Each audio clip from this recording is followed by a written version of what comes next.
हम दक्षिण की ओर पहुंच चुके हैं। मूषक जी, अब तो हम ऋषि अगस्त्य के तप स्थल के निकट ही होंगे ना? प्रभु, ऋषिवर के स्थान के जितना निकट पहुंच रहा हूँ उतना ही भयभीत हो रहा हूँ मैं। क्यों? आप क्यों भयभीत हो रहे हैं मूषक जी? प्रभु, ऋषि अगस्त्य का तपोबल, उनकी शक्ति तो विख्यात है। मैं तो पूर्व में ही मूषक हूँ, अब कहीं उनके शाप से मैं चींटी ना बन जाऊँ। मूषक जी, व्यर्थ है आपकी ये चिंता। ऋषिवर आपको श्राप क्यों देंगे? प्रभु, आप उनकी पत्नी को उनके कमंडल से मुक्त करवाकर नदी में परिवर्तित करने जा रहे हैं, फिर भी पूछ रहे हैं कि वो शाप क्यों देंगे? मूषक जी, किसी भी बड़े उद्देश्य को पूर्ण करने में संकट तो आते ही है ना, किंतु उन पर विजय पाने के लिए ध्यान सदैव अपने उद्देश्य पर ही रखना चाहिए, मार्ग में आने वाले संकट और कठिनाइयों पर नहीं। उचित है प्रभु, मैं प्रयत्न करूंगा।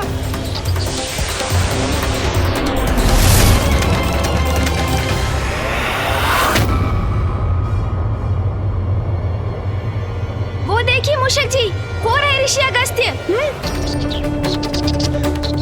प्रभु के कहने पर भी मैं भयमुक्त होकर ऋषिवर के निकट जाने का साहस ही नहीं जुटा पा रहा हूँ। मूषक जी, क्या हुआ? आपने अपनी गति धीमी क्यों कर ली? चलिए अब शीघ्र नीचे उतरिए। प्रभु, मेरा सुझाव मानिए तो आपको जो भी उपाय करना है यही ऊपर से कर लीजिए प्रभु। शीघ्रता से हमारा कार्य संपन्न भी हो जाएगा, फिर नीचे जाने की आवश्यकता ही क्या है। मूषक जी, ये क्या कह रहे हैं आप? क्या ये विचार है आपका कि मैं ऋषिवर का कमंडल उठाकर यहाँ से ओझल होकर ये कार्य संपन्न करूँगा? उत्तम, अति उत्तम योजना है प्रभु। आप ना ऋषिवर का कमंडल उठा लीजिए, अपने हाथ में लेते ही उसे पलट दीजिएगा। हो गया कार्य पूर्ण, और इस प्रकार अतिशीघ्र हमारे उद्देश्य की पूर्ति होगी। और जब तक ऋषि अगस्त्य के नेत्र खुलेंगे हम यहाँ से जा चुके होंगे प्रभु। मूषक जी, हम यहाँ चौर्य कर्म करने नहीं आए हैं। हम सर्वप्रथम ऋषि अगस्त्य को उनके तप से बाहर निकालेंगे, समझाने का प्रयास करेंगे उन्हें, और उसके लिए तो आपको सर्वप्रथम नीचे उतरना होगा। जी प्रभु। स्मरण रखिए मूषक जी, किसी अनुचित कर्म का विचार भी हमारे प्रयासों को निरर्थक कर देगा। क्षमा कीजिएगा प्रभु, मैं नीचे उतरता हूँ प्रभु।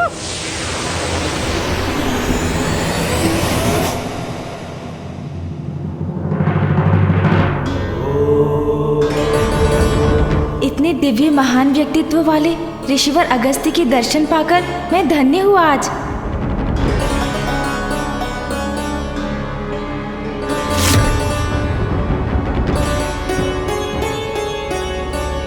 पुत्र, तुम्हें कावेरी नदी को मुक्त कराना होगा ताकि इसका जल जन जन तक पहुंच सके। ऋषिवर अगस्त्य का ध्यान मुझे भंग करना ही होगा ताकि मैं संपूर्ण वन्य जीव जंतुओं, वृक्ष आदि व मनुष्यों के प्राण रक्षित कर सकूं। प्रभु, जो भी करना है शीघ्र करिए ना, जिससे हम भी शीघ्र यहाँ से प्रस्थान कर सके। मूषक जी, ऋषिवर को उनकी तप से बाहर लाने की उचित युक्ति का विचार करने दीजिए मुझे। युक्ति का विचार? अर्थात प्रभु, अभी तक कोई युक्ति, कोई योजना नहीं है आपकी? मूषक जी, बड़ी सूक्ष्मता से योजना पर विचार करने की आवश्यकता है, जो मैं करने का प्रयास कर रहा हूँ, और आप बार बार कुछ कहकर जिसमें बाधा डाल रहे हैं। यदि आपके पास कोई उत्तम योजना है तो आप क्यों नहीं बता देते मुझे, और यदि नहीं है तो मुझे शांति से विचार करने दीजिए। जी प्रभु। ऋषिवर का ध्यान कैसे भंग होगा? व्यवधान से प्रभु। व्यवधान से अर्थात? हाँ प्रभु, तीव्र वायु प्रवाह से आंधी उत्पन्न करिए आप। आंधी।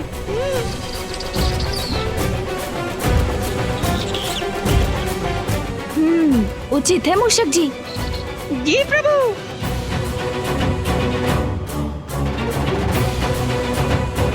क्षमा कीजिएगा ऋषिवर, किंतु मैं विवश हूँ। मुझे इस क्षेत्र के उद्धार के लिए ये आंधी उत्पन्न करनी पड़ रही है।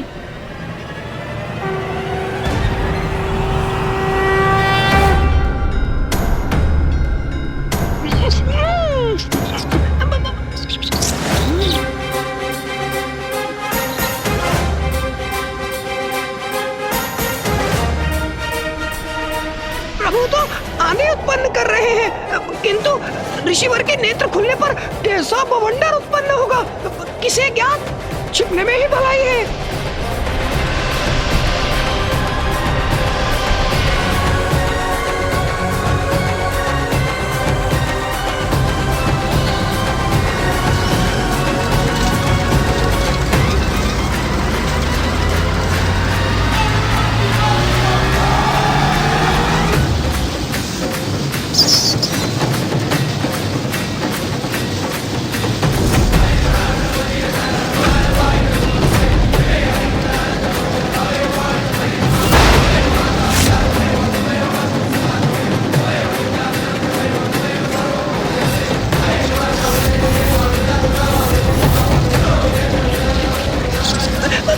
ये आंधी तो ऋषिवर तक पहुंचने ही वाली है।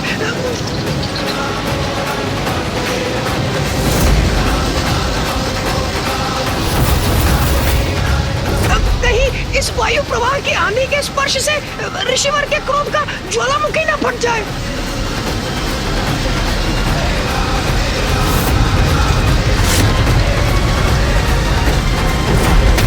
अब शीघ्र भंग होगा ऋषिवर का ध्यान।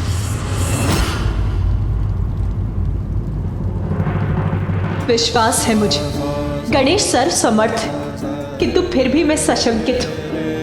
कहीं उसके साथ कुछ अप्रिय न घट जाए। गणेश का यह प्रयास सफल होने से अनेकों चिंताओं का अंत होगा। ऋषि अगस्त्य का क्रोध जागृत हुआ तो एक नवीन संकट उत्पन्न होगा।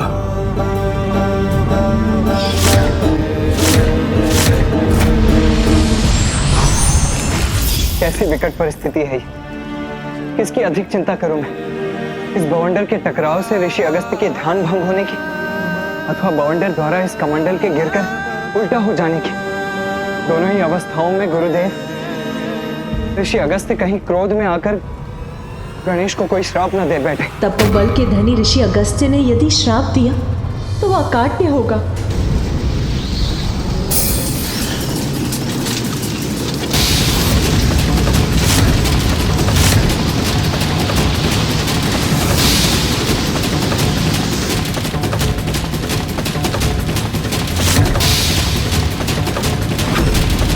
प्रतीत होता है ऋषिवर का कमंडल अब गिरने ही वाला है।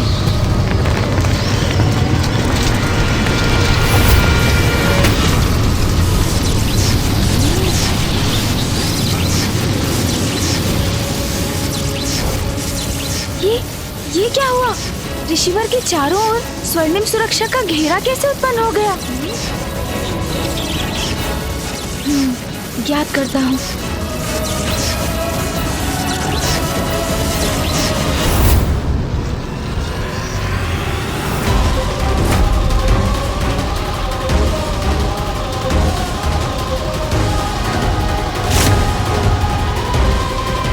ये क्या? ये बवंडर तो इसी ओर लौट रहा है। हाँ प्रभु। मूषक जी सावधान।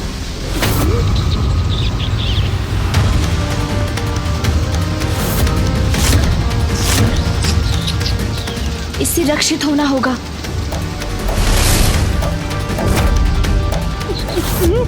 अब मैं कैसे बचूं?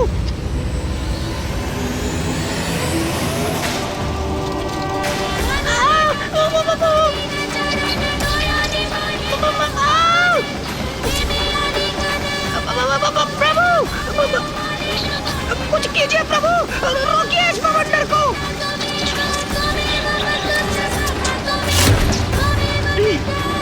इस बवंडर को आकाश की ओर धकेल देता हूँ मैं।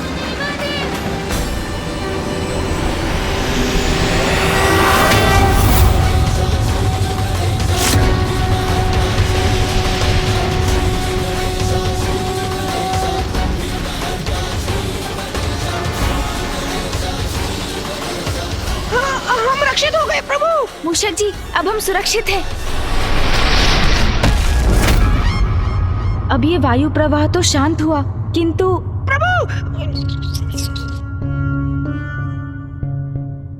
प्रभु, इस बवंडर ने तो उलटकर मेरी ही दुर्दशा कर दी।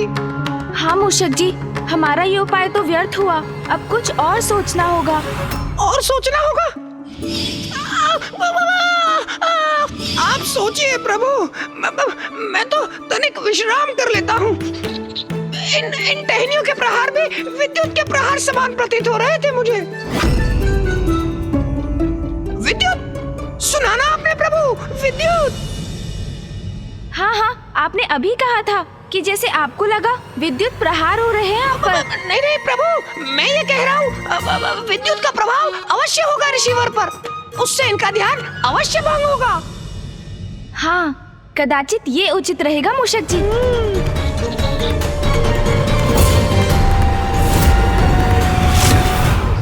आशा है ये युक्ति कार्य करेगी।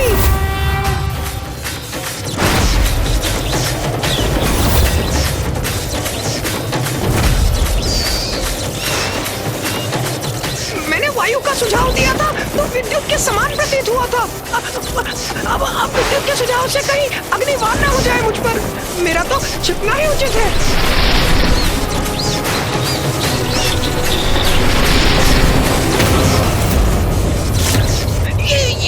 ये विकराल मेघ उत्पन्न हो रहे हैं। अब आकाश तो काले विकराल मेघों से घिर गया है।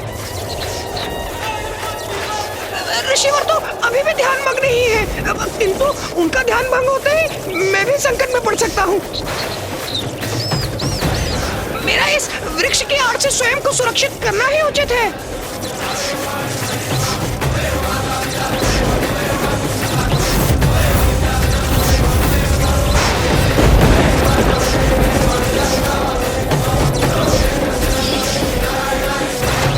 प्रभु के समान मैं भी वृक्ष के ऊपर चढ़कर ही सुरक्षित हो सकूंगा।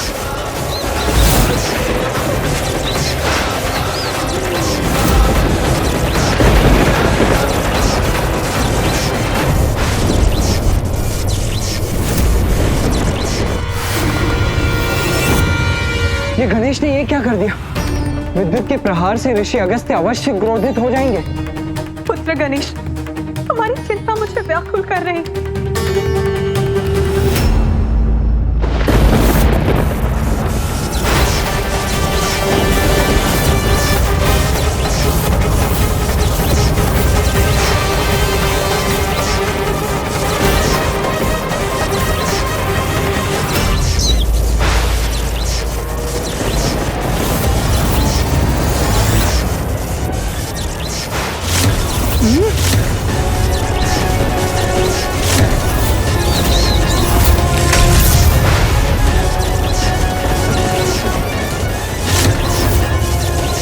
वृक्ष की ओर भी आ सकती है। मुझे इस वृक्ष से दूर हट जाना चाहिए। ये कैसे संभव है? ये विद्युत तो मेरी ओर ही आ रही है। प्रभु!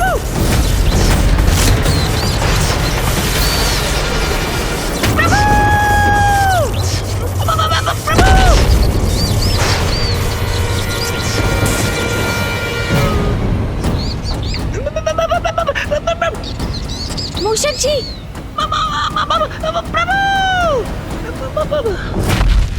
आप कुशल तो है ना मूषक जी? वृक्ष के ऊपर क्यों चढ़ गए थे आप? वृक्ष विद्युत को अपनी ओर आकर्षित करता है, ये तो आपको भी ज्ञात होगा ना मूषक जी? हाँ प्रभु।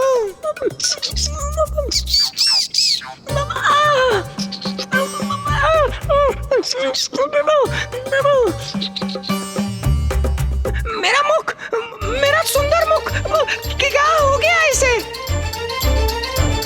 देखिए प्रभु, मेरी सुंदर मुख पर कैसी काली मां छा गई है।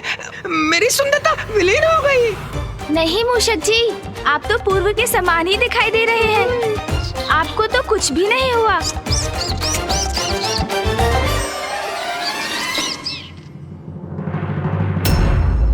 मूषक जी, बवंडर और विद्युत तो ऋषिवर का स्पर्श भी नहीं कर सके। इनसे भिन्न कुछ और उपाय करना होगा मुझे। प्रभु गणेश की सारी योजनाएं असफल हो रही हैं। मुझे शंका है, कहीं उसकी योजना का कोई भीषण परिणाम ना हो। कहीं ऋषि अगस्त्य अत्यधिक क्रोधित ना हो जाए। गणेश की युक्तियां। अभी तक गणेश ने अपनी बुद्धि से उपजी युक्ति का कहां प्रयोग किया है, और वही उसकी भूल है। बुद्धि का देवता है वो, उसे अपनी बुद्धि से युक्ति लगानी होगी, तभी सफल होगा वो। प्रभु, अब तो कदाचित कदाचित भूकंप ही ऋषिवर को उनके तप से बाहर ला सकता है। हाँ प्रभु, मैंने विचार कर लिया है। नहीं मूषक जी, मुझे क्षमा कीजिए। मुझे ज्ञात है आप मेरी सहायता करने का प्रयास कर रहे हैं, किंतु अब नहीं। मैं आपके सुझाव लेता रहा, वो मेरी भूल थी, किंतु इस बार तो मैं अपनी बुद्धि की युक्ति पर ही चलूंगा।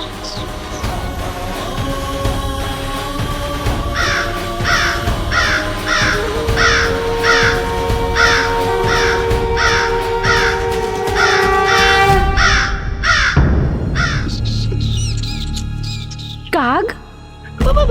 प्रभु! मूषक जी,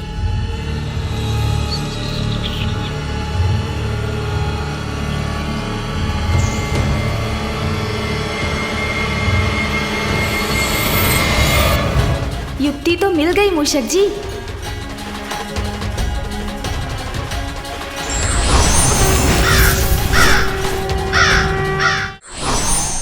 प्रभु! प्रभु! कहाँ उड़े जा रहे हैं आप?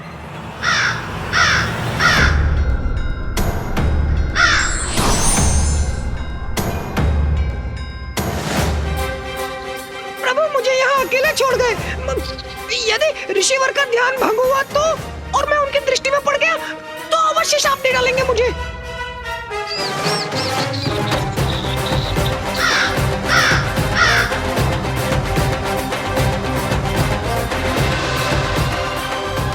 यदि मैंने ऊपर से कमंडल तक पहुंचने की चेष्टा की तो ऋषिवर का सुरक्षा घेरा अवश्य मुझे रोक देगा। कदाचित मुझे नीचे से धरती के भीतर से कमंडल तक जाना चाहिए।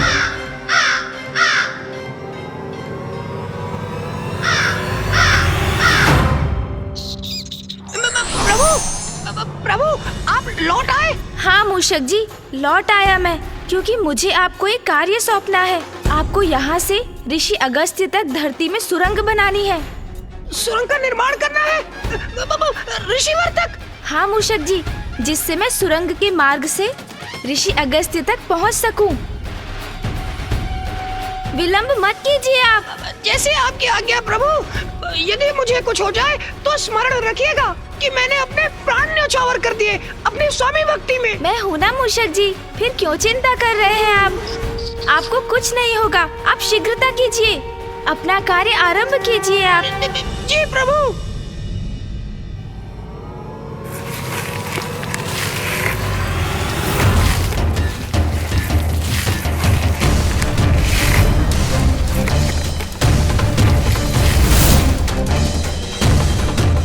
मूषक जी, सुरंग का कार्य पूर्ण हो गया। प्रभु, सुरंग तो तैयार है, किंतु प्रभु ने तो मेरी बात ही नहीं सुनी। मैंने सुरंग तो बना दी, लेकिन ऋषि अगस्त के भय से सुरंग के दूसरी ओर बाहर निकलने का छिद्र ही नहीं बना पाया। ये क्या? मूषक जी ने तो कार्य अधूरा ही छोड़ दिया। सुरंग से बाहर निकलने के लिए छिद्र मुझे ही बनाना होगा।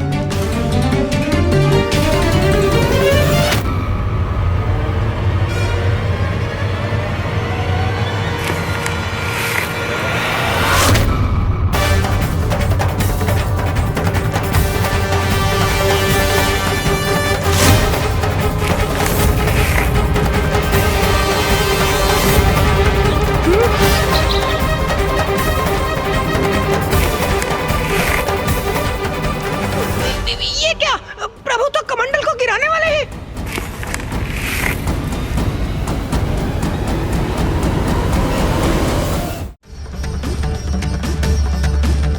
ऋषिवर के कमंडल के गिरने से कहीं अस्त्र का अनर्थ ना हो जाए।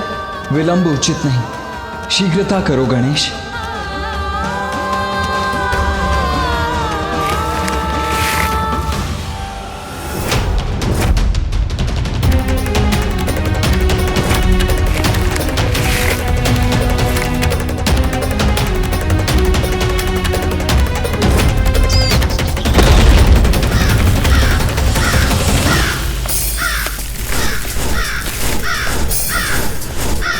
कमंडल तो पुनः स्थित हो गया।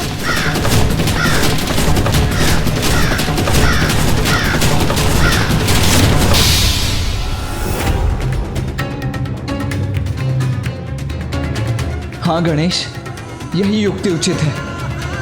अपने पंख से उलट दो कमंडल को, मुक्त कर दो माँ लोपामुद्रा को। हाँ प्रभु, उचित है। आपके पंख फड़फड़ाने से कमंडल गिर जाएगा।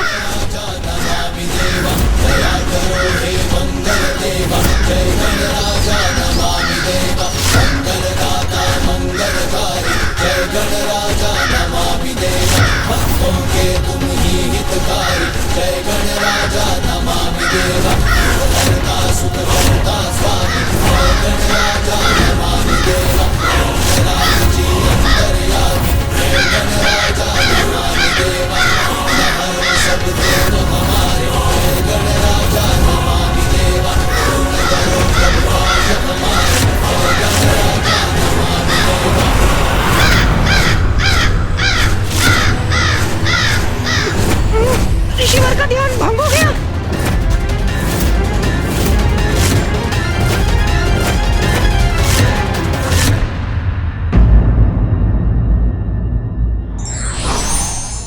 कार्य में जब तक सफलता ना मिले तब तक प्रयास करते रहना चाहिए।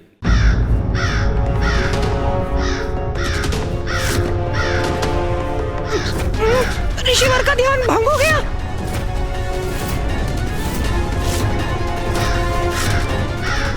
ऋषिवर के मुखमंडल पर क्रोधाग्नि स्पष्ट दिखाई दे रही है। कदाचित इसका परिणाम अच्छा नहीं होगा।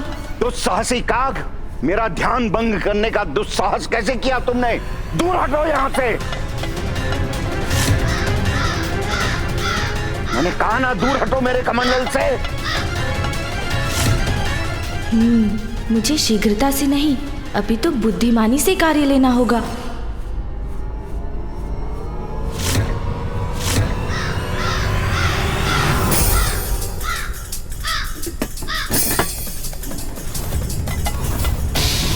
इस काग का इतना दुस्साहस मेरे कमंडल का जल पीने को आतुर है।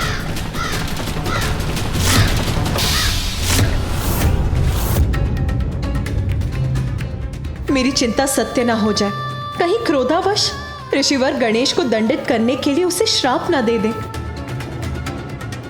गणेश, ऋषिवर को और क्रोधित मत करो। इसी पल लौट आओ, मुड़ जाओ वहां से।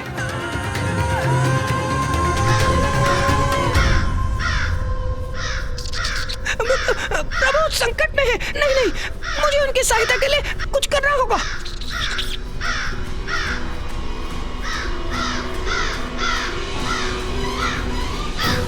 मुझे क्षमा कर दीजिए प्रभु।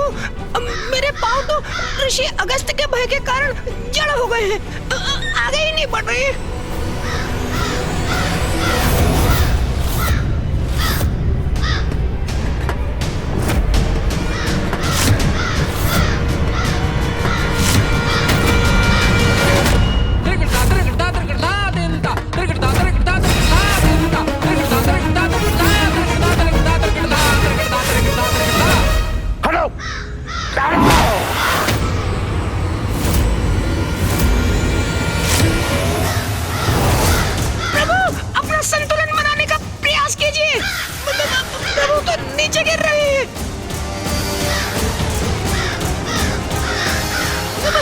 चिंता मत कीजिए प्रभु, मैं आपको संभालने का प्रयास करूंगा।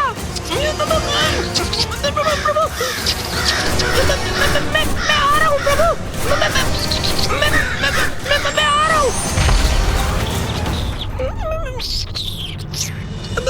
प्रभु, आप कुशल तो हैं? ऋषिवर ने तो आपको आकाश में ही भेज दिया था।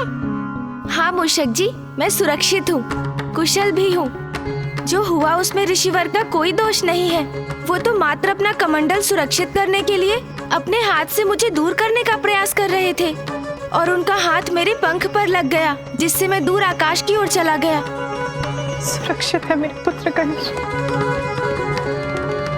प्रभु, मेरी विनती स्वीकार कीजिए, यहाँ से लौट चलिए। महादेव, माता पार्वती, कुमार कार्तिकेय से विचार विमर्श कर प्रभु माँ लोपामुद्रा को नदी रूप में प्रवाहित करने की कोई और युक्ति सोचनी होगी हमें। किंतु अब हमारा यहाँ रुकना उचित नहीं। ऋषिवर के क्रोध से पार पाना कठिन है प्रभु। व्यर्थ चिंता कर रहे हैं सभी। गणेश अपना दायित्व निभाना भली भांति जानता है। वो इस संकट का भी हल अवश्य ढूंढ लेगा।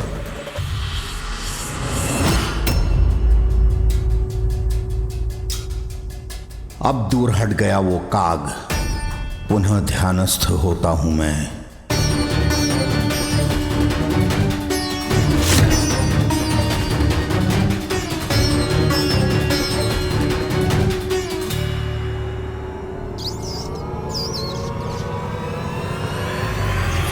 नहीं मूषक जी, अपना उद्देश्य पूर्ण किए बिना हम यहाँ से कदापि नहीं लौटेंगे।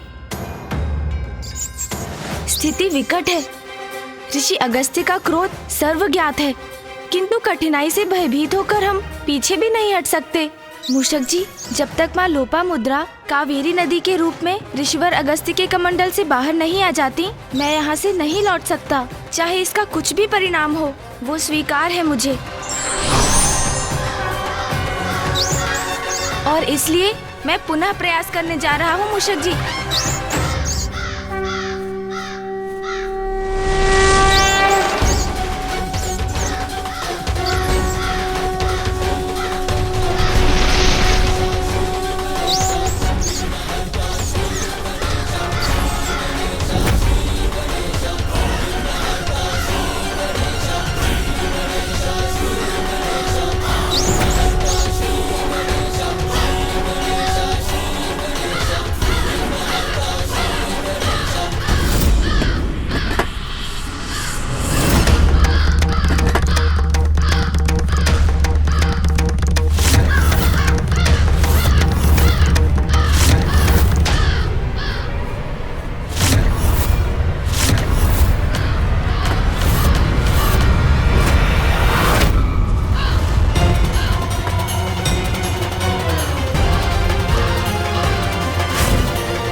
तुम पुनः आ गए काग।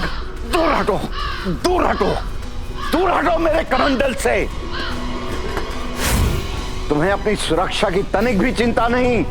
इस बार और भी भयंकर परिणाम होगा।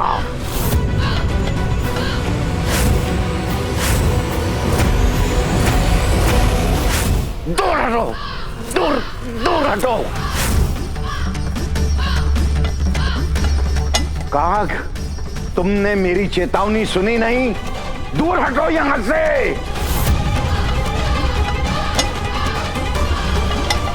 हटाओ, हटाओ। मेरे कमंडल को स्पर्श भी किया तो उसका भयंकर दुष्परिणाम भुगतोगे तुम। हटाओ यहां से, जाओ। मेरा कमंडल।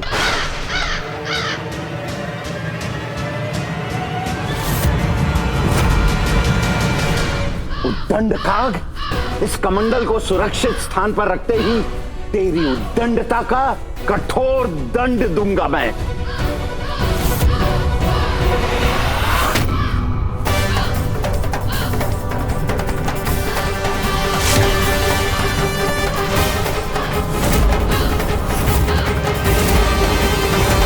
मेरे कमंडल पर स्थित होने का दुस्साहस कैसे किया तुमने? हट जाओ यहां से, हट। काग हठी होते हैं ये तो सर्व ज्ञात है, किंतु तुम्हारा हठ साधारण नहीं है। इतना साहस तो कोई साधारण काग नहीं कर सकता। मुझे क्षमा करें ऋषिवर, किंतु इस कमंडल को तो गिराना ही होगा, और इसे गिराएंगे आप। तुम्हारा मेरे कमंडल पर स्थित होना उचित नहीं है। हट, हट, हट, हट, हट, हट, हट, हट।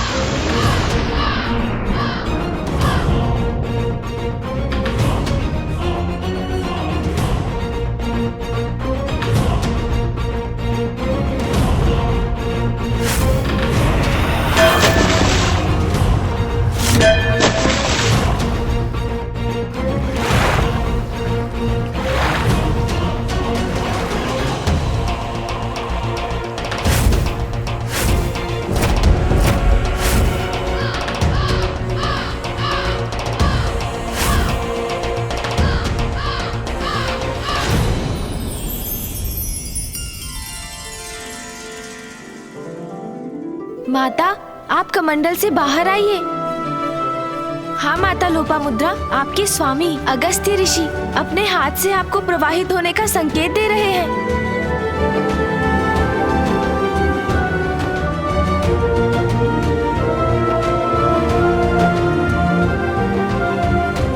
आप अपने जल को प्रवाहित कीजिए माता।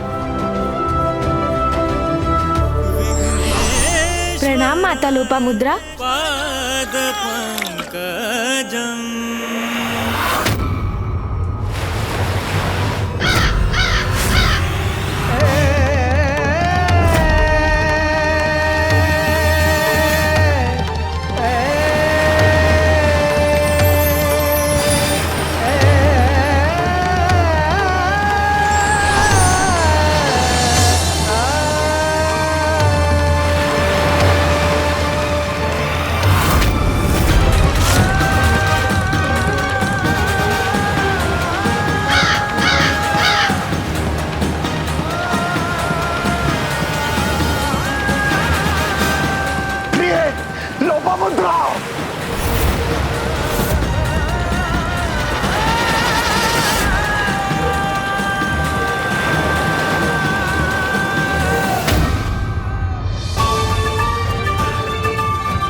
इतना बड़ा अनर्थ कैसे किया तूने?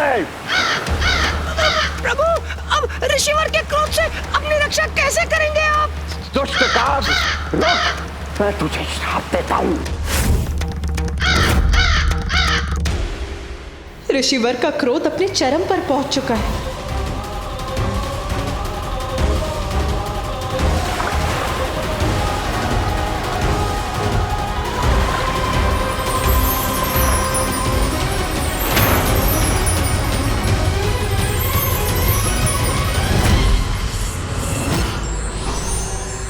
ऋषि अगस्त्य, वक्रतुंड महाकाय सूर्यकोटि समप्रभ निर्विघ्नं कुरु मे देव सर्वकार्येषु सर्वदा।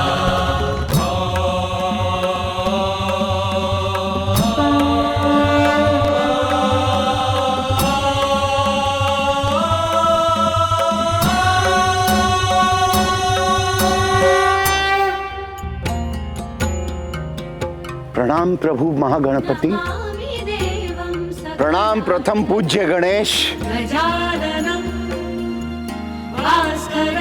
मेरी ही प्रेरणा से जग कल्याण हेतु गणेश ने आपके कमंडल में बाधित नदी को मुक्त कराकर उन्हें प्रवाहित किया। प्रभु, मोहवश कितनी बड़ी भूल कर बैठा मैं। जन कल्याण में बाधित बन बैठा, नियति को बाधित किया मैंने, और ये भी ना समझ सका कि काग रूप धारण कर प्रथम पूज्य गणेश स्वयं मुझे उचित कर्म करने का संकेत दे रहे हैं। मुझे क्षमा कर दीजिए प्रभु, मुझे क्षमा कर दीजिए, क्षमा कीजिए महागणपति, क्षमा करें प्रभु। मैं बहुत लज्जित हूं प्रभु, बहुत लज्जित हूं, मुझे क्षमा कर दीजिए। एक ऋषि, एक तपस्वी होकर आसक्तिवश मैं अपने को मुक्त नहीं कर सका। सदा जन कल्याण मेरा उद्देश्य रहा, किंतु आसक्तिवश मैं ही उसमें बाधा बन गया। सबको सुख पहुंचाने वाली, धरती को जल से सींचने वाली नदी को मैंने रोक रखा। बहुत बड़ी भूल हो गई मुझसे प्रभु, बहुत बड़ी भूल हो गई। मुझे क्षमा कर दीजिए, मुझे क्षमा कर दीजिए प्रभु, मुझे क्षमा कर दीजिए, मुझे क्षमा करे परम पूज्य गणेश जी।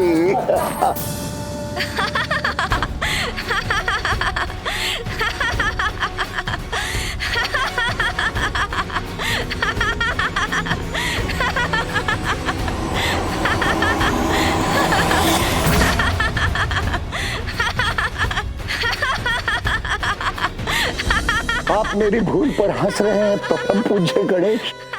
उचित है, कदाचित ऐसी भूल का यही उचित परिणाम है। ऋषिवर, आप अभी ये जो कर रहे हैं उसे देखकर मुझे उस समय का स्मरण हो आया जब मामा श्री हरिनारायण ने मेरे समक्ष उठक बैठक कर मुझे हंसाया था। इसलिए मैं ये विधान करता हूँ, आज से जो भी मेरे समक्ष ये दोनों क्रियाएं करेगा, मैं उसकी सभी धर्मोचित मनोकामनाएं यथाशीघ्र पूर्ण करूँगा।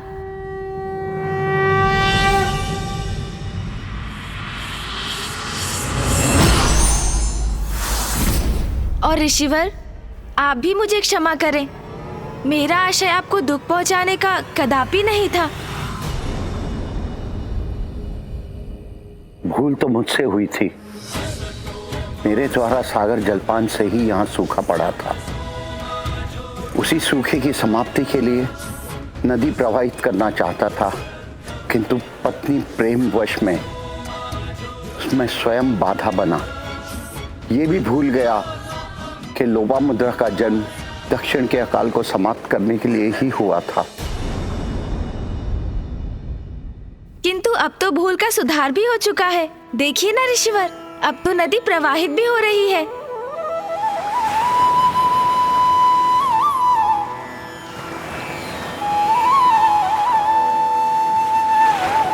इतना पावन जल, इतना स्वच्छंद बहाव, धन्य है, धन्य है।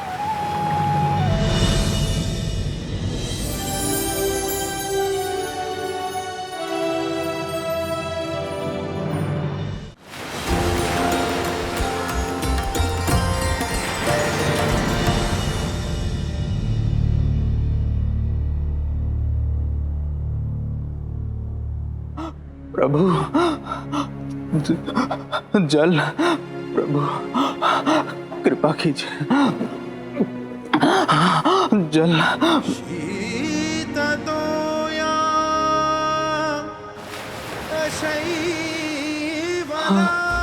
ये मेरा भ्रम है या वास्तव में जलधारा की ध्वनि? परमानंदे कुरु करुणामय कातरवंगे तव तट निकटे यस्य निवासः खलु वैकुंठे। प्रभु, आप धन्य हैं। आपने मेरी प्रार्थना सुन ली।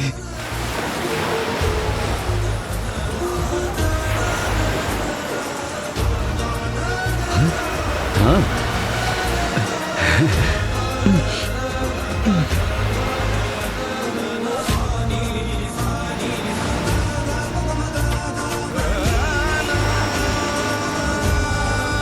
इस नदी के जल ने तो हमें तृप्त कर दिया।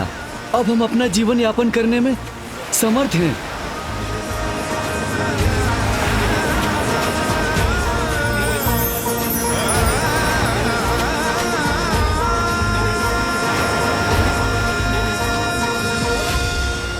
जल से परिपूर्ण हो गया हमारा जीवन।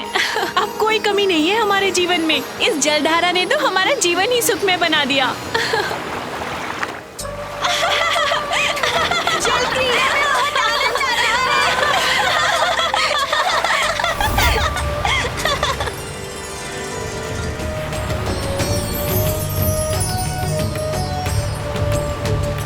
धन्य है कावेरी नदी, धन्य है विघ्नहर्ता गणेश जी, जिन्होंने मेरे मोहपाश को मिटाया, मेरे सत्कर्म के मार्ग में आए विघ्न को दूर किया, लोपामुद्रा को कावेरी नदी के रूप में मुक्त किया।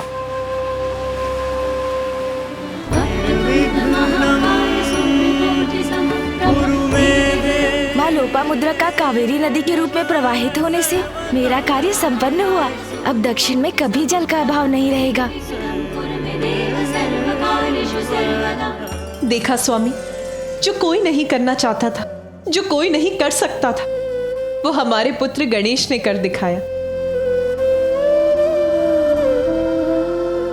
घटनाओं के इस क्रम ने मुझे महादेव के समक्ष अपनी चिंता व्यक्त करने का अवसर नहीं दिया, किंतु अब सभी के यहाँ से प्रस्थान के बाद मैं उन्हें अपनी दुश्चिंता के विषय में बताऊंगा। कदाचित अभी उसमें विलंब नहीं हुआ है।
मनोरंजक है तुम्हारी क्रीड़ा,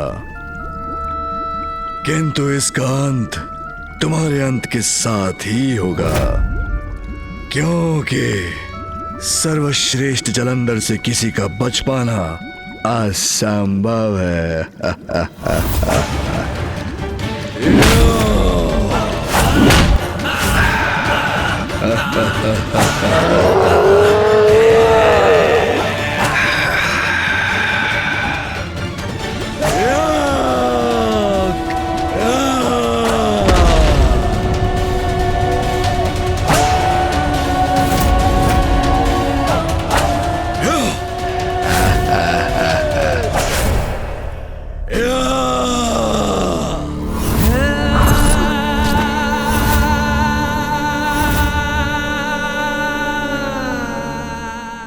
शक्ति और युक्ति का प्रयोग यदि लोक कल्याण के लिए किया जाता है तो उसकी सराहना होती है, किंतु उसका प्रयोग यदि स्वयं के स्वार्थ और किसी को आहत करने के लिए किया जाए तो स्वयं के लिए घातक हो सकता है।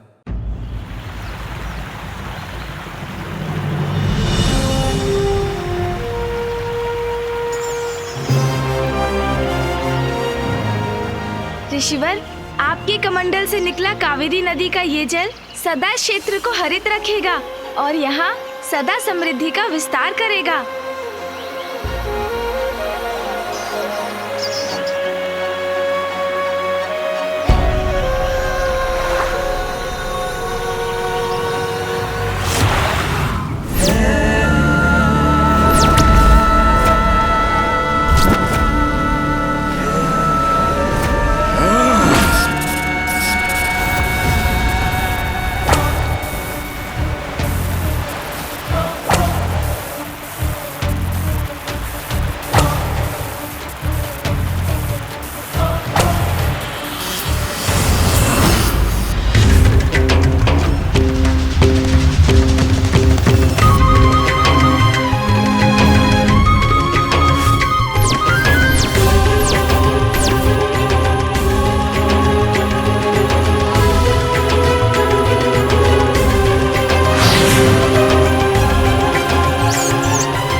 इस पावन जल के स्पर्श से ये किस प्रकार के अशुभ का आभास हुआ मुझे?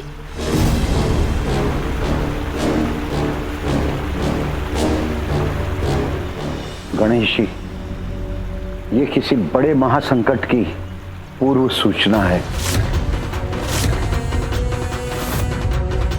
महासंकट तो है। स्वयं जगत पिता महादेव की क्रोधाग्नि ही जगत के लिए संकट उत्पन्न करने वाली है।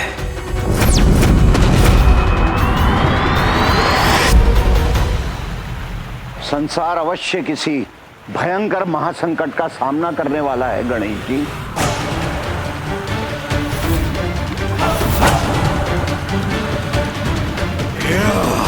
कैसा महासंकट ऋषिवर? कृपया मुझे बताइए ऋषिवर, कौन और क्या है इस भावी संकट का कारण?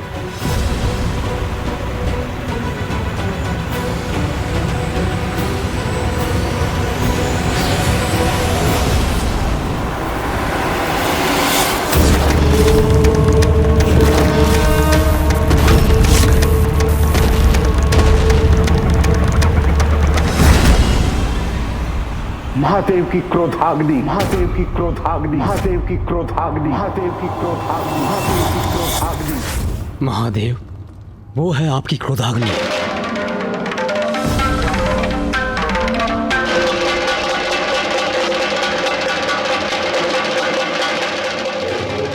मेरी क्रोधाग्नि? क्या उसका कोई दुष्परिणाम होने वाला है? ब्रह्मदेव, महादेव की क्रोधाग्नि तो दुष्टों का संहार करती, तो उससे इतने चिंतित क्यों हैं आप? पिताजी की क्रोधाग्नि भला संसार का अहित कैसे कर सकती है? प्रत्येक क्रिया की कोई प्रतिक्रिया अवश्य होती है। महादेव की क्रोधाग्नि उत्पन्न हुई है तो उसका कोई ना कोई परिणाम तो अवश्य होगा। महादेव का क्रोध तो मेरी श्रेष्ठता के अहंकार के कारण हुआ था। एक अघोरी के लिए देवराज अपना मार्ग परिवर्तन कर ले, ये उचित नहीं है। देवराज जब अपने मार्ग पर अग्रसर होता है तो अन्य को अपने मार्ग से हटना पड़ता है। देवराज इंद्र को नहीं कहीं इस महासंकट का संबंध उस घटना से तो नहीं?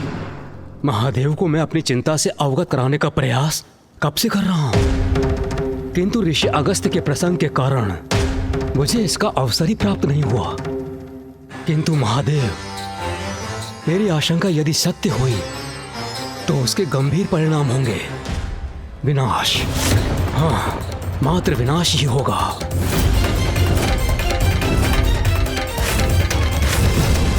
ब्रह्मदेव, आप स्पष्ट कहिए, आपकी आशंका का कारण क्या है? आपकी क्रोधाग्नि महादेव, जिसका विस्फोट सागर में तो हुआ था, किंतु कदाचित आपकी क्रोधाग्नि अभी भी शांत नहीं हुई है। जल और अग्नि का संयोग तो प्रकृति के विरुद्ध है। इसीलिए मुझे शंका है महादेव कि आपकी क्रोधाग्नि के सागर में विध्वंस से किसी ऐसे अपराकृतिक अति शक्तिशाली अस्तित्व का जन्म हुआ है जो महासंकट बनकर हम सभी पर छा जाएगा। ऐसा क्या महासंकट हो सकता है जिसे त्रिदेव भी नहीं मिटा सकते? पिताजी की क्रोधाग्नि से यदि कुछ उत्पन्न हुआ है तो वो अवश्य सर्वनाशी ही होगा। मेरे देवलोक पर पुनः संकट के मेघ मंडराते प्रतीत हो रहे हैं। यदि ब्रह्मदेव का कथन सत्य है तो महादेव ही हमारी रक्षा कर सकते हैं। ये अज्ञात संकट जो भी है, शीघ्र उसका भेद जानकर हमें उसे रोकने का प्रयास करना चाहिए। सभी की चिंता दूर करने का एक ही उपाय है। मुझे ही अपनी अंतर्दृष्टि से ज्ञात करना होगा कि सागर के अतल जल में ऐसा क्या संकट छिपा है।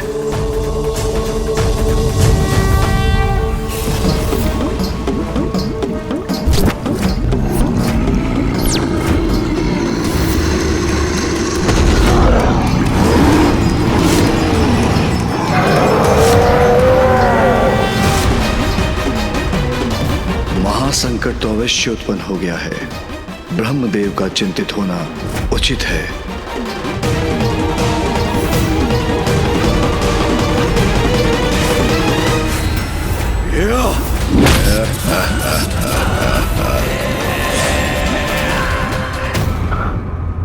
नहीं, नहीं। क्या हुआ ऋषिवर? ऐसा क्या देखा आपने जिससे आप भी व्यग्र हो उठे? अत्यंत भयंकर है महादेव की क्रोधाग्नि का ये रूप। सागर के जल में जन्मा है। सर्वश्रेष्ठ जलंधर हूं मैं। जलंधर, जलंधर, जलंधर।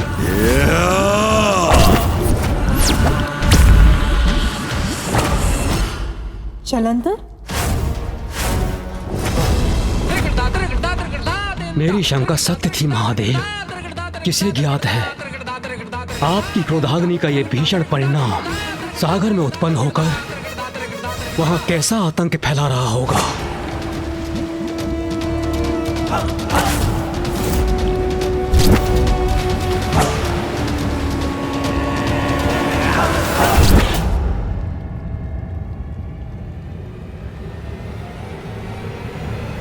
महादेव की क्रोधाग्नि के समक्ष तो कोई नहीं टिक सकता।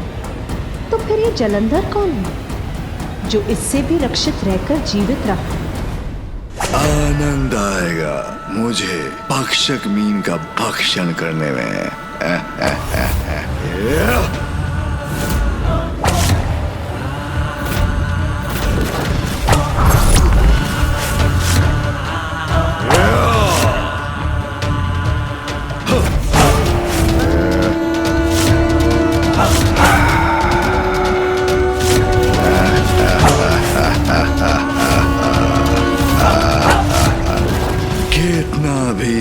बढ़ा लो, सुरक्षित नहीं हो तुम।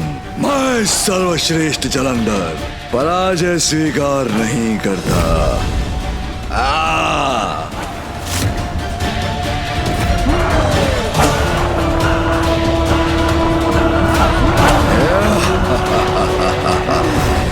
देखा, पकड़ लिया ना तुम्हें।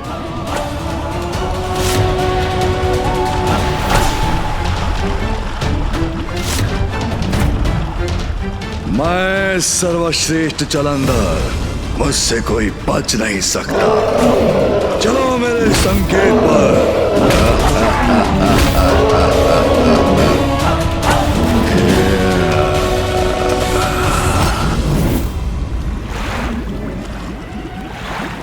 व्यर्थ है तुम्हारा ये प्रयास भी। सर्वश्रेष्ठ जलंधर से बचकर कोई नहीं भाग सकता।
अद्भुत, अति मनोहर है ये दृश्य। कितने बलिष्ठ, कितने आकर्षक हैं ये।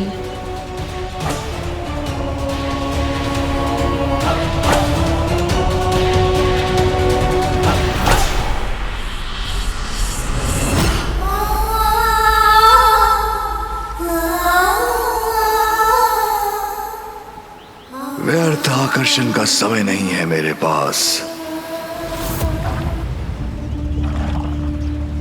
उन्होंने मुझे उचित प्रकार से देखा तक नहीं।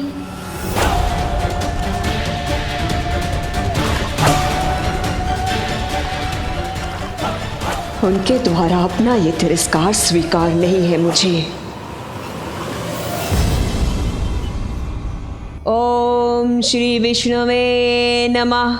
ओम श्री विष्णुवे नमः।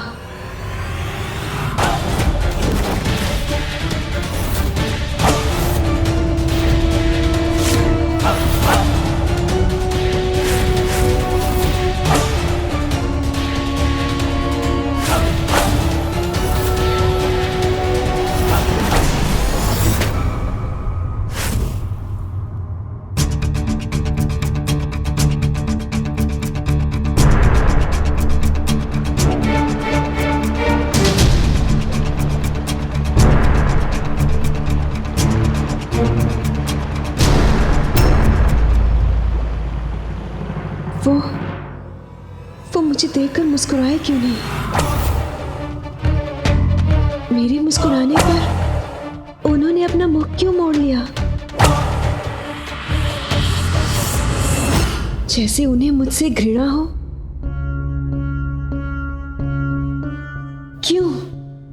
क्यों हुआ ऐसा मेरे साथ? क्या इसलिए क्योंकि मैं एक साधारण सी विष्णु भक्त हूं?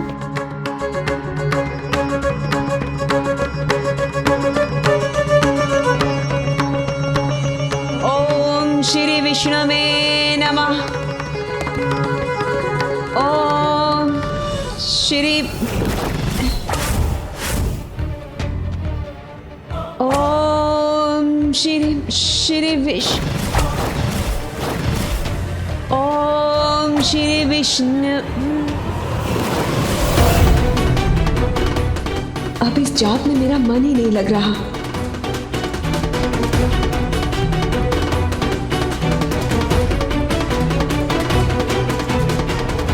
व्यर्थ है ये तप, ये जाप जो मैं सदा से करती आई हूं, जिसे मैंने अपने पति रूप में चुना, उसे अपनी ओर आकर्षित भी ना कर सकी मैं, तो क्या लाभ है ऐसी विष्णु भक्ति का? नारायण, आप ना तो मेरी सहायता करना चाहते हैं और कदाचित ना ही कर सकते हैं। फिर क्यों मैं व्यर्थ में ये प्रार्थना कर रही हूं? अगर मुझे स्वयं ही सब कुछ करना है तो मेरा मार्ग ही उचित है। अब से मैं भक्ति के मार्ग को त्याग कर वही मार्ग अपनाऊंगी जिससे वो आकर्षित होकर मेरी ओर चले आएंगे।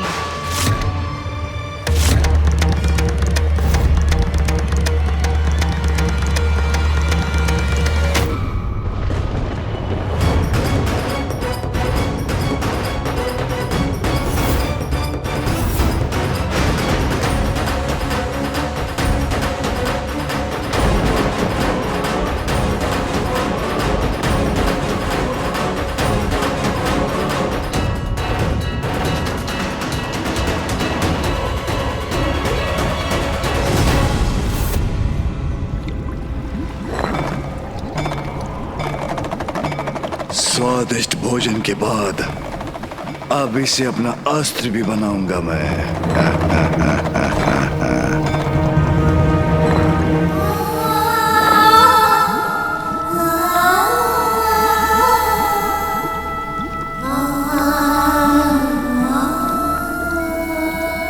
किसका मधुर आलाप है ये जो मुझे अपनी ओर आकर्षित करने का प्रयास कर रहा है?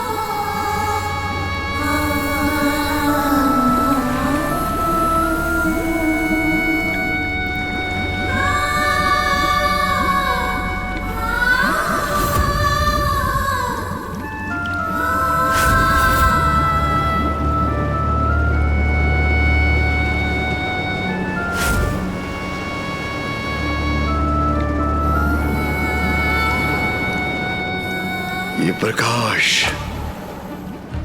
कदाचित वहीं से आ रहा है। ये स्वर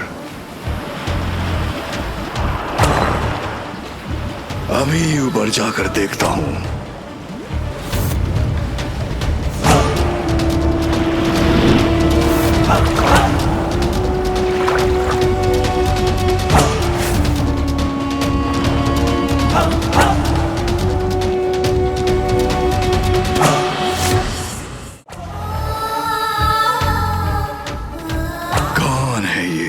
जो वहां तट पर खड़ी अपने मधुर आलाप से मुझे लुभा रही है।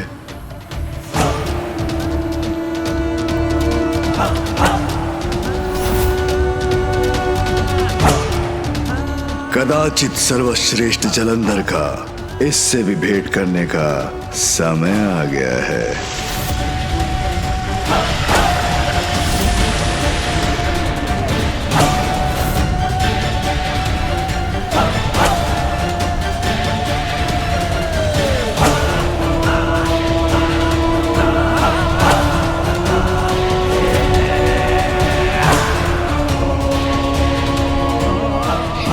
तो थी, कहां गई?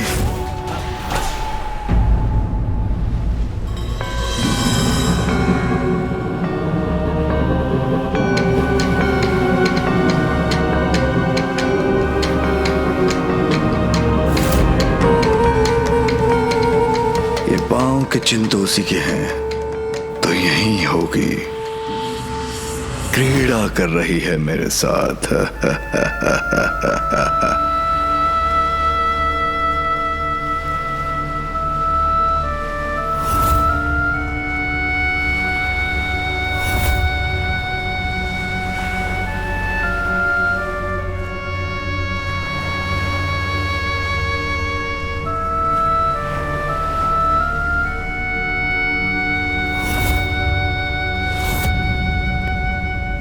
अच्छा, तो वहां है।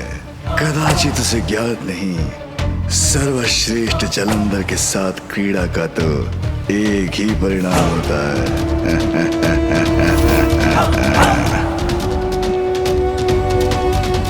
अरे अब कहां चली गई?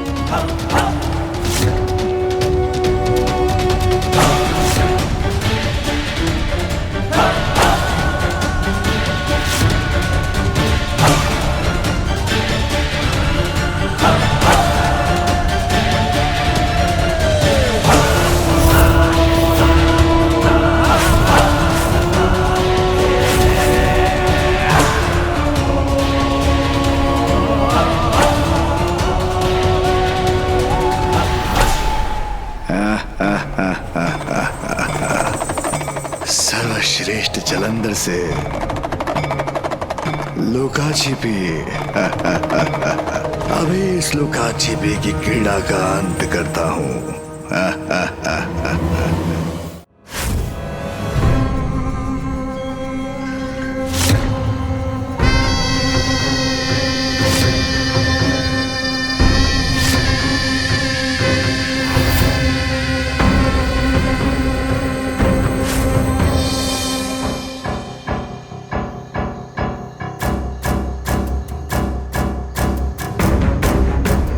बड़ी विचित्र बात है, स्वर मुझे सुनाई दे रहा है, किंतु मेरी दृष्टि से अदृश्य हो रही है स्वर की स्वामिनी।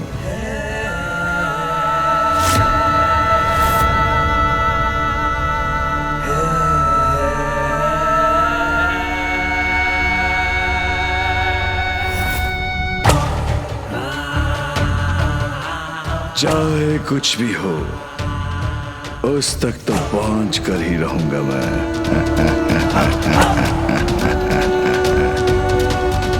मैं सर्वश्रेष्ठ जलंधर तुम्हारे निकट आना चाहता हूं। रुक जाओ, समीप आने दो मुझे।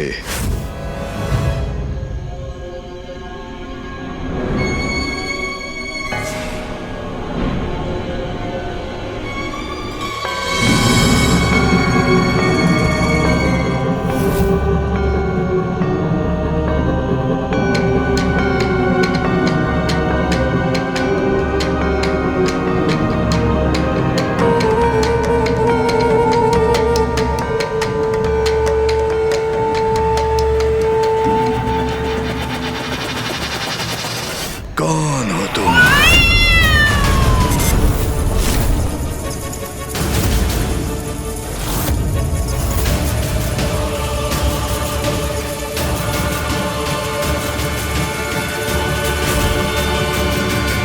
हमारी वर्षों की तपस्या और उसका पुण्य नकारात्मक ऊर्जा के संपर्क में आते ही क्षण भर में नष्ट हो जाता है, इसलिए हमें नकारात्मक शक्ति से दूर रहना चाहिए।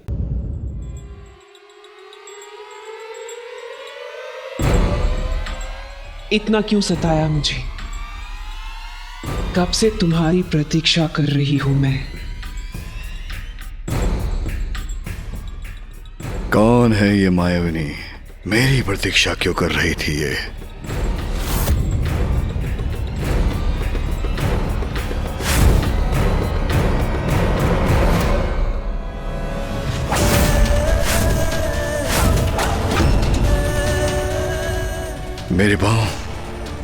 मेरे पांव जड़ कैसे हो गए?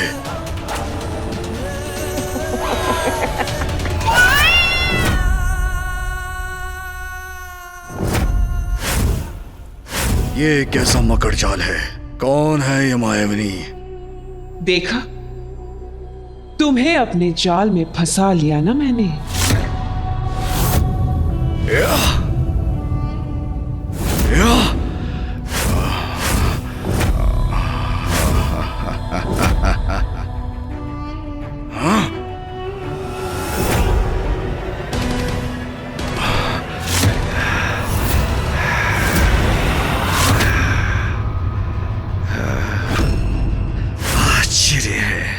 अपनी संपूर्ण शक्ति लगाकर भी इससे मुक्त नहीं हो पा रहा हूं मैं। कौन हो तुम? क्या चाहती हो मुझसे? इस प्रश्न का विचार तो तुम्हें मेरा पीछा करने से पूर्व करना चाहिए था।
विलक्षण है ये, कोई नहीं रोक सकता, कोई नहीं बांध सकता इन्हें।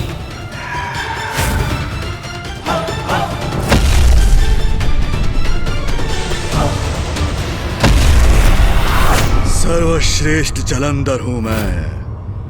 मेरा बल ही मेरा परिचय है। मेरे साथ क्रीड़ा, इसका परिणाम भयंकर ही होगा। भयंकर परिणाम? उसमें तो मुझे अपार आनंद आएगा।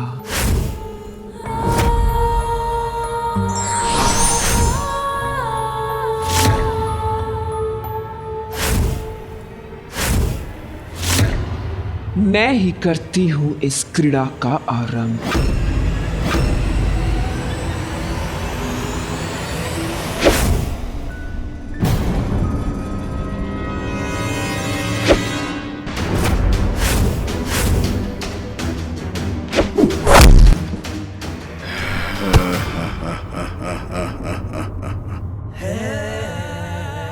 इस क्रीड़ा का अंत मैं करूंगा।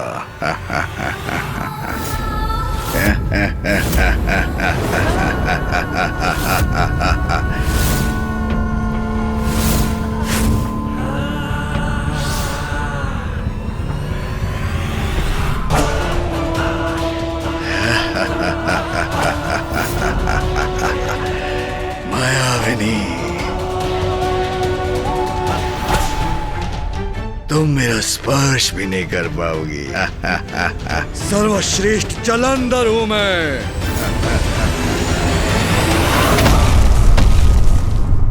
सर्वश्रेष्ठ जलंधर को अपनी माया से बांधने चली थी तुम।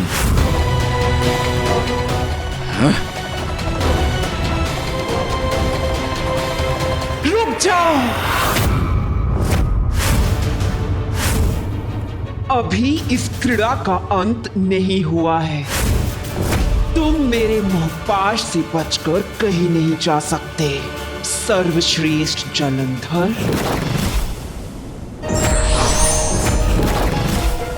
रुक जाओ जलंधर, मैं तुम्हें जाने नहीं दूंगी।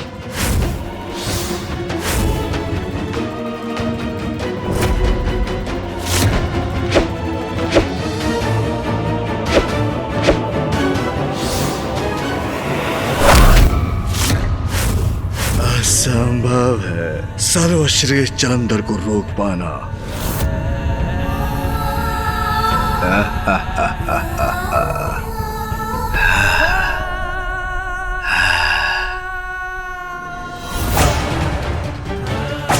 ऐसा क्यों प्रतीत हो रहा है मुझे, जैसे मैं इस राक्षसी से परिचित हूं।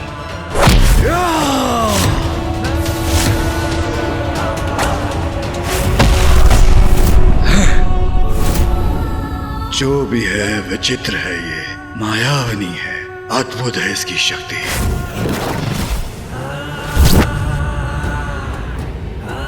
मुझे वश में करना चाहती हो ना तुम, तो आओ प्रयत्न करके देख लो।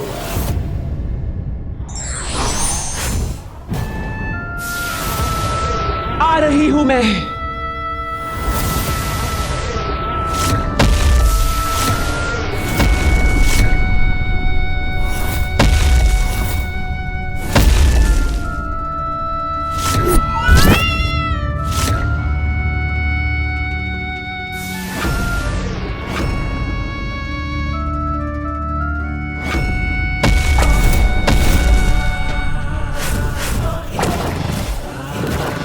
क्या हुआ, नहीं पकड़ पा रही हो ना मुझे?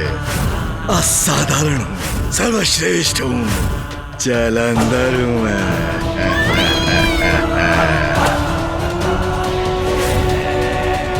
इसकी कलाई की कंगन की चमक मुझे कुछ स्मरण करा रही है।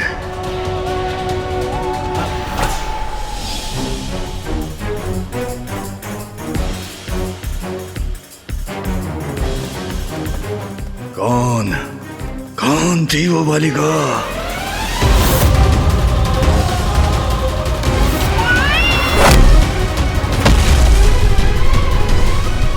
क्या हुआ, मुझसे अपनी रक्षा नहीं कर सके ना तुम?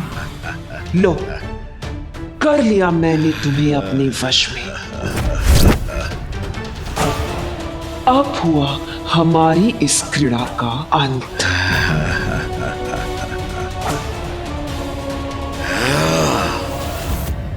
रुको।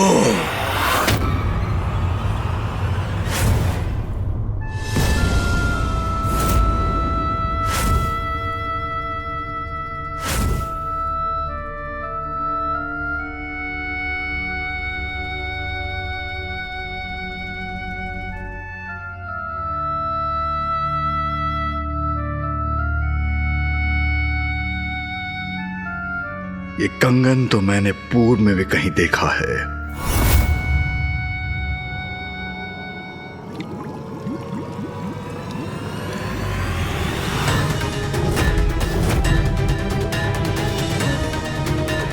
ये कंगन तो उस युवती का है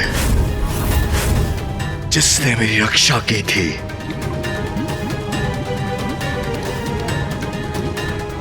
ये कंगन तुम्हें कैसे प्राप्त हुआ?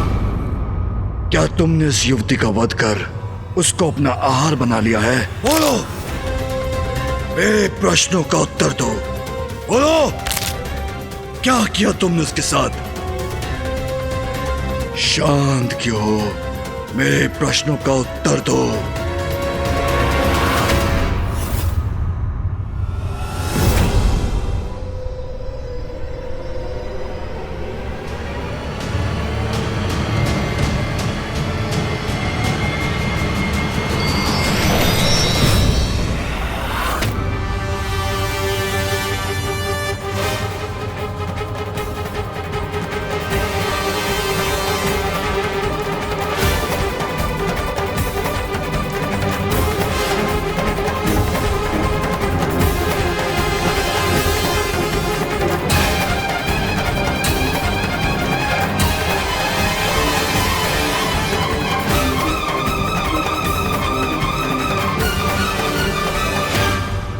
जिस युवती को लेकर तुम इतने प्रश्न कर रहे हो, वो युवती मैं ही हूं। आश्चर्य, यही है वो युवती। अद्भुत है इसका सौंदर्य।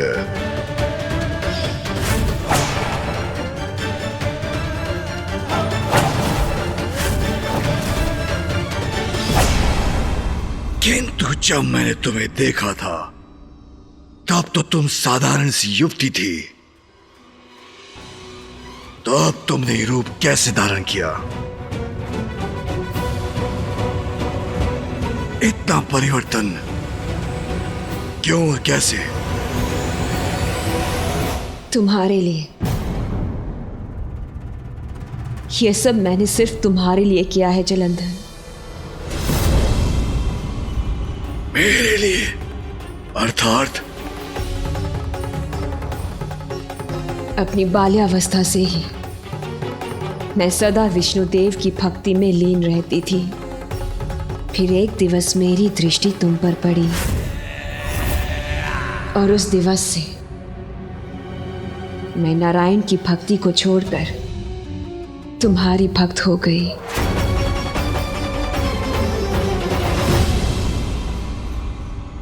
उचित है, करनी भी चाहिए तुम्हें मेरी भक्ति। सर्वश्रेष्ठ जो हूं मैं, जलंधर सर्वश्रेष्ठ।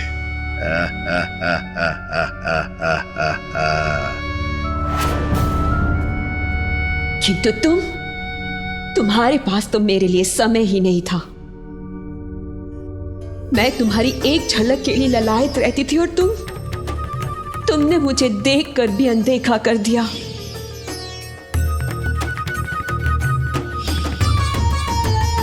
कदाचित उस रूप में मैं तुम्हारे योग्य ना थी, इसीलिए उस दिवस मैंने निर्णय लिया कि यदि तुम्हें पाना मेरे जीवन का ध्येय है तो मुझे तुम्हारे योग्य, तुम्हारी जैसा बनना होगा। इसीलिए मैंने नारायण की भक्ति का त्याग किया और ये रूप धारण किया।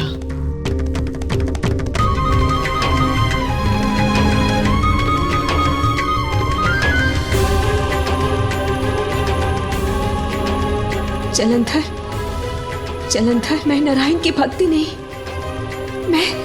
मैं तो केवल तुम्हें पाना चाहती हूँ।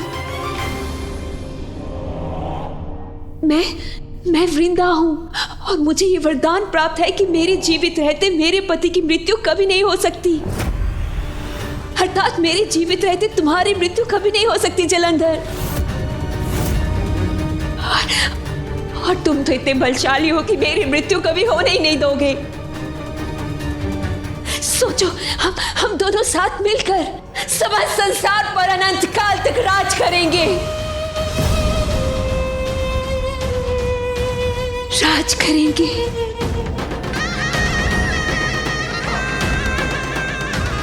उचित है।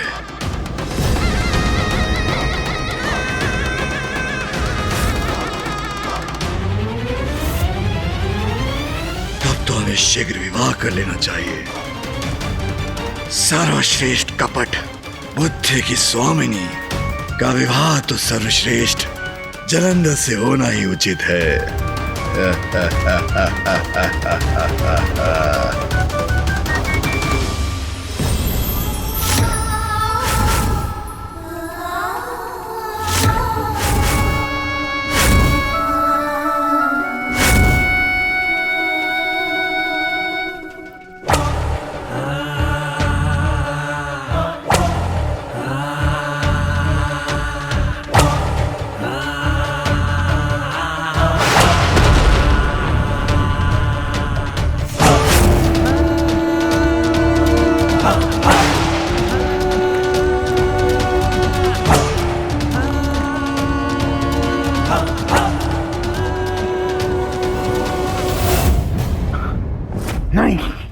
नहीं। क्या हुआ ऋषिवर?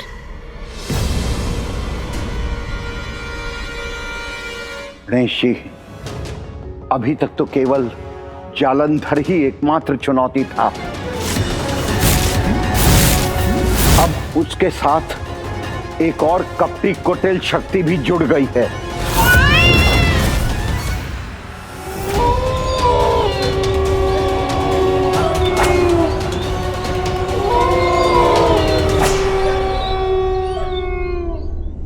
भेड़िए भी हमारे विवाह से आनंदित हैं, उसका उत्सव मना रहे हैं।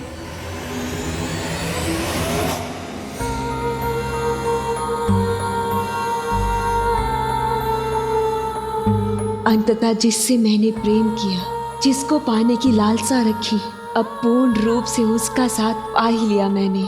कोई बात नहीं कर सकता वृंदा के पति का, अर्थात सर्वश्रेष्ठ जलंधर अब अमर हुआ। स्वामी, क्या विचार कर रहे हैं आप?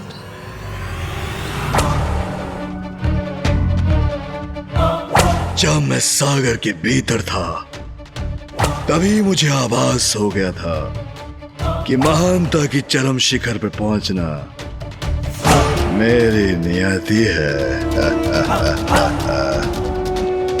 किंतु इसके लिए मुझे क्या करना है यह मुझे ज्ञात नहीं। स्वामी, मुझे भी इस बात का आभास हुआ था कि आप ही इस संसार के अधिपति बनने के योग्य हैं। पाताल लोक, देवलोक, सब पर आपका अधिकार ही आपकी नियति है। लेकिन स्वामी, उसके लिए हमें शुक्राचार्य के पास जाना होगा।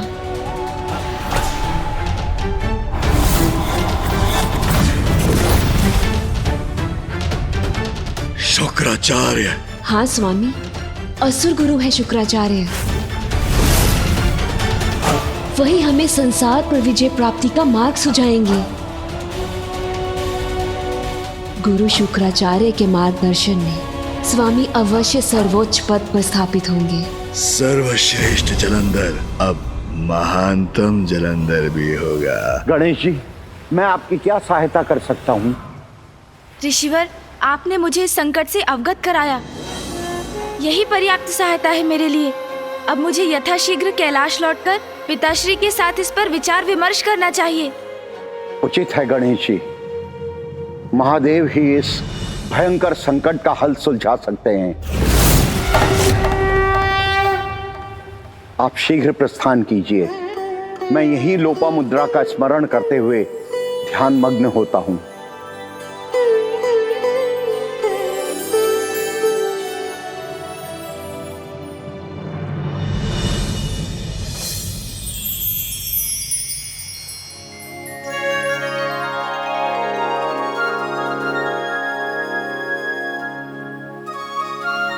देखिए ऋषिवर, माँ लोपामुद्रा नदी रूप में भी पुष्पों से आपका अभिवादन कर रही है। गणेश जी, लोपामुद्रा का त्याग तो अद्भुत था।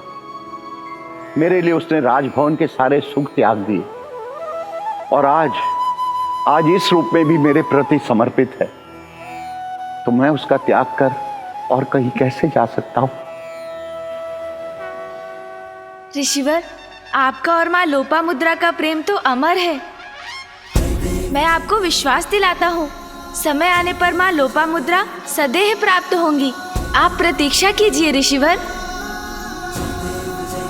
निकट भविष्य में जगत जननी के सर्वोच्च रूप माँ ललिता देवी का आविर्भाव होगा।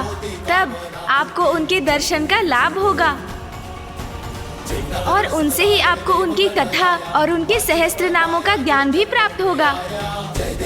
आपके माध्यम से माँ ललिता के सहस्त्र नाम उजागर होंगे और माँ लोपामुद्रा से पूर्वजों के उद्धार हेतु आपको संतान की प्राप्ति भी होगी।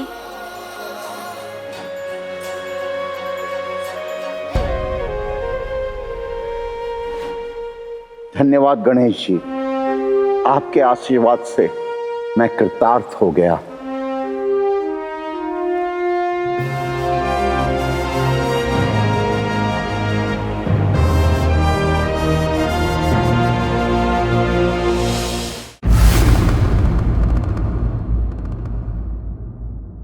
पिताजी, जलंधर को लेकर ब्रह्मदेव की चिंता हमारी चिंता भी तो है। स्वामी, अब और प्रतीक्षा नहीं कर सकते आप। इस संकट का निवारण शीघ्र ही करना होगा। आप अंधकासुर के कारण जो महाक संकट उत्पन्न हुआ, उसका स्मरण है मुझे। इसीलिए अब क्षणिक विचार का समय भी नहीं है आपके पास। जलंधर महासंकट का रूप ले ले, उसके पहले उसका अंत कर दीजिए स्वामी।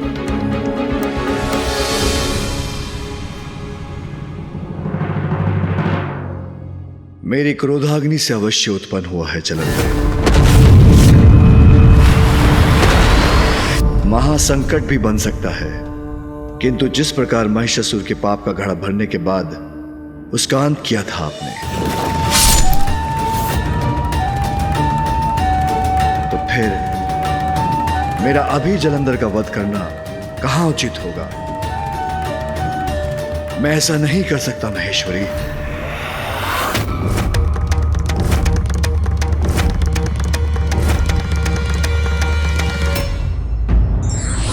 दंड देने से पूर्व भगवान सभी को समान रूप से अवसर देते हैं। ये व्यक्ति पर निर्भर करता है कि वो धर्म का मार्ग चुनता है या अधर्म का।